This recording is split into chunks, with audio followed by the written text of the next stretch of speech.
This is an altar. This country is suffering because of men and women who do not keep their promises. If people are able to keep the promises they say, today we could not be having the problems we have in this country. And I want everyone to emulate my governor. She is one of the best people who can give a word. When she tells you something, she will keep that promise. If other leaders can just say and then do, then this country will be a very good place. Today, many people are broken because of unfulfilled promises. Do you know why we are in the church today? Because we are promised to go to heaven. But what about if there was no heaven? Can anyone go to church? No. What about if God doesn't give the word? No one will have the strength even to come here and worship God. But we worship him with the sincerity of heart because we know he is a promise keeper. And therefore, I want to encourage Christians, because we are 80% Christians, to say what we are able to do. I always tell my cabinet colleagues that in our hearts, we know the truth, but it is very hard for the mouth to say it. Sometimes people don't say the truth. And when they don't speak the truth, then they lie. And when they lie because they fear the consequences of speaking the truth. And that brings me to the next person. And the next person is my friend, His Excellency Rigathi Gachagua, a man known as a truthful man. And then I was asking myself, for him to be known as a truthful man, who are the people who are supposed to be known as truthful men? The pastors. But now many pastors are even liars. Even you can't even trust them. People have lost money through pastors. People have written proposals which were fake. People have done some fake things and bad things and giving the face of the church a bad name. For this country to come and say, at least there is a truthful man, is because we are also missing to have those truthful men in the house of God. And I want to challenge you from this altar today. Can we be truthful people?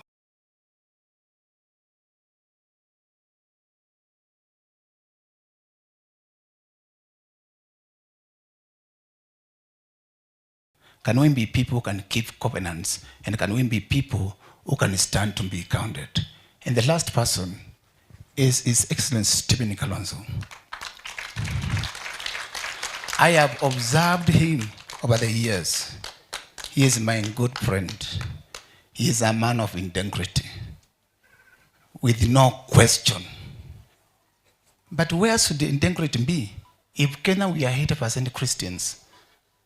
If we were all men and women of integrity, Kenya will not be number one in corruption. Who are the people stealing? Christians. Dr. Stephen Kalonzo Musyoka is a man who can stand anywhere and nobody will point a finger on him. There is no politician who will point a finger on him. A person of integrity.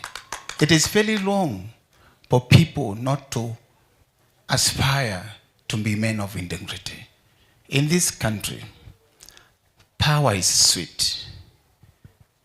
Kila mtu aseme power is sweet. Unajua wewe unjeingia kwa power is very sweet.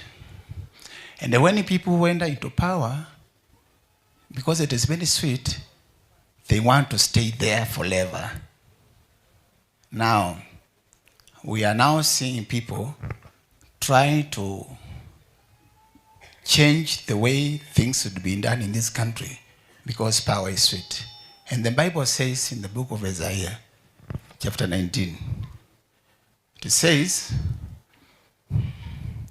there are people around the king who misadvised the king and meant the king to lose the economy of his own country. When you surround a senior person, I request you not to mislead that person. Today, many leaders are misled by the people they trust. The people, if a leader trusts you, please give the right advice. Today's leaders are misled by people they trust. It is written in the book of Isaiah, and the book of Isaiah says they became like fools. They misled the king. And when they misled the king, the economy of that country went down. As I wind up, watu wa Mungu, tuko 80% Christians. Mimi nataka kusema hivi, because mimi ni champion wa the church agenda, and there is no apology on that. Let me now speak like SG. We as the pastors, we will not allow anybody anywhere to try to legislate us or to try to bring laws which will destroy the way we worship God in this country. There must be freedom of worship, and anybody who thinks they can sit somewhere and change the law in this land to affect our freedom of worship, I want to warn you as a man of God. We will vote you out. You never step in parliament again. We're going to vote you out, and we will begin with the prayer. This month, most of the churches are doing 21 days prayer and fasting. Other people are going for 42 days prayer and fasting. We are beginning ours tomorrow. 21 prayer and fasting. You must always ask yourself, when people go to pray, what are they asking God? We will not allow leaders we have elected to go to State House, to Parliament, to Senate, bring us bills that will change the freedom of worship in this country. Anytime there was a change of law, even in the Bible, it was about the freedom of worship. And when it comes to that point, Mungu wetu ni Mungu tofauti. He knows how to fight.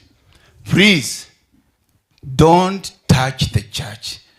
This country has many problems. Solve those problems first. Not the church. We are your friends. Sometimes I feel disappointed when we elect people and they turn their backs against us. My fellow mourners, put your hands together to receive my friend, Pastor Dorcas, Our Excellency Reverend Dorcas.